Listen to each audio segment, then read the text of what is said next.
Chapter 3 Mrs. Dashwood remained at Norland several months, not from any disinclination to move when the sight of every well-known spot ceased to raise the violent emotion which it produced for a while; for when her spirits began to revive, and her mind became capable of some other exertion than that of heightening its affliction by melancholy remembrances, she was impatient to be gone, and indefatigable in her inquiries for a suitable dwelling in the neighbourhood of Norland, for to remove far from that beloved spot was impossible; but she could hear of no situation that at once answered her notions of comfort and ease, and suited the prudence of her eldest daughter, whose steadier judgment rejected several houses as too large for their income, which her mother would have approved. Mrs. Dashwood had been informed by her husband of the solemn promise on the part of his son in their favour, which gave comfort to his last earthly reflections. She doubted the sincerity of this assurance no more than he had doubted it himself, and she thought of it for her daughter's sake with satisfaction, though as for herself she was persuaded that a much smaller provision than £7,000 would support her in affluence. For their brother's sake too, for the sake of his own heart, she rejoiced; and she reproached herself for being unjust to his merit before, in believing him incapable of generosity. His attentive behaviour to herself and his sisters convinced her that their welfare was dear to him, and for a long time she firmly relied on the liberality of his intentions. The contempt which she had, very early in their acquaintance, felt for her daughter-in-law was very much increased by the farther knowledge of her character, which half a year's residence in her family afforded; and perhaps in spite of every consideration of politeness or maternal affection on the side of the former, the two ladies might have found it impossible to have lived together so long, had not a particular circumstance occurred to give still greater eligibility, according to the opinions of Mrs. Dashwood, to her daughter's continuance at Norland. This circumstance was a growing attachment between her eldest girl and the brother of Mrs. John Dashwood, a gentlemanlike and pleasing young man, who was introduced to their acquaintance soon after his sister's establishment at Norland, and who had since spent the greatest part of his time there.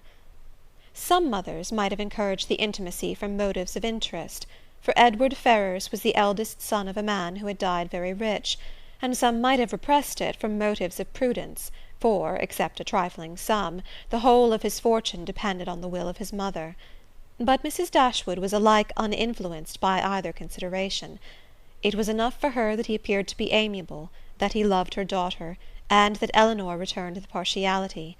It was contrary to every doctrine of hers that difference of fortune should keep any couple asunder who were attracted by resemblance of disposition, and that Elinor's merit should not be acknowledged by every one who knew her was to her comprehension impossible. Edward Ferrars was not recommended to their good opinion by any peculiar graces of person or address. He was not handsome, and his manners required intimacy to make them pleasing. He was too diffident to do justice to himself, but when his natural shyness was overcome, his behaviour gave every indication of an open, affectionate heart. His understanding was good, and his education had given it solid improvement; but he was neither fitted by abilities nor disposition to answer the wishes of his mother and sister, who longed to see him distinguish as they hardly knew what. They wanted him to make a fine figure in the world in some manner or other. His mother wished to interest him in political concerns, to get him into Parliament, or to see him connected with some of the great men of the day. Mrs. John Dashwood wished it likewise, but in the meanwhile, till one of these superior blessings could be attained, it would have quieted her ambition to see him driving a barouche. But Edward had no turn for great men or barouches. All his wishes centred in domestic comfort and the quiet of private life. Fortunately, he had a younger brother who was more promising. Edward had been staying several weeks in the house before he engaged much of Mrs. Dashwood's attention, for she was, at that time, in such affliction as rendered her careless of surrounding objects. She saw only that he was quiet and unobtrusive, and she liked him for it. He did not disturb the wretchedness of her mind by ill-timed conversation. She was first called to observe and approve him further by a reflection which Elinor chanced one day to make on the differences between him and his sister. It was a contrast which recommended him most forcibly to her mother. "It is enough," said she. "To say that he is unlike Fanny is enough. It implies everything amiable. I love him already." "I think you will like him," said Eleanor, "when you know more of him." "Like him!" replied her mother with a smile. "I feel no sentiment of approbation inferior to love." "You may esteem him." "I have never yet known what it was to separate esteem and love." Mrs. Dashwood now took pains to get acquainted with him. Her manners were attaching, and soon banished his reserve. She speedily comprehended all his merits. The persuasion of his regard for Eleanor perhaps assisted her penetration, but she really felt assured of his worth, and even that quietness of manner, which militated against all her established ideas of what a young man's address ought to be, was no longer uninteresting when she knew his heart to be warm and his temper affectionate. No sooner did she perceive any symptom of love in his behaviour to Eleanor than she considered their serious attachment as certain, and looked forward to their marriage as rapidly approaching. "In a few months, my dear Marianne," said she, "Eleanor will, in all probability, be settled for life. We shall miss her, but she will be happy." "Oh, mamma, how shall we do without her?" "My love, it will scarcely be a separation. We shall live within a few miles of each other, and shall meet every day of our lives. You will gain a brother, a real affectionate brother. I have the highest opinion in the world of Edward's heart. But you look grave, Marianne. Do you disapprove your sister's choice?" "Perhaps," said Marianne, "I may consider it with some surprise. Edward is very amiable, and I love him tenderly; but yet he is not the kind of young man. There is something wanting. His figure is not striking. It has none of that grace which I should expect in the man who could seriously attach my sister. His eyes want all that spirit, that fire, which at once announce virtue and intelligence.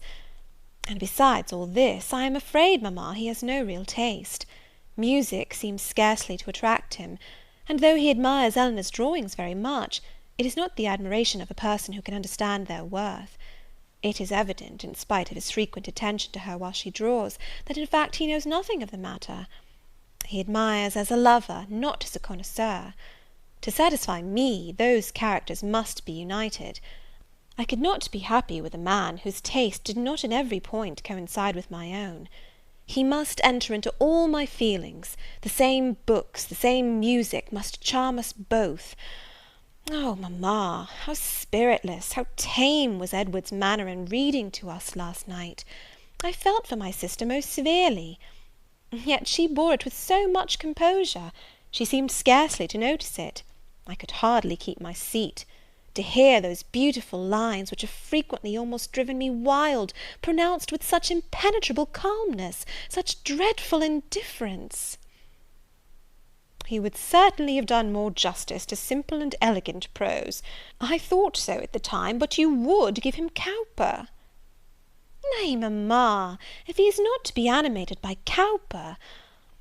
But we must allow for difference of taste. Eleanor has not my feelings, and therefore she may overlook it, and be happy with him. But it would have broken my heart, had I loved him, to hear him read with so little sensibility.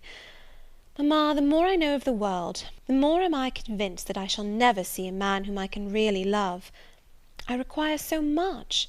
He must have all Edward's virtues, and his person and manners must ornament his goodness with every possible charm." "Remember, my love, that you are not 17. It is yet too early in life to despair of such a happiness. Why should you be less fortunate than your mother? In one circumstance only, my Marianne, may your destiny be different from hers." End of Chapter 3.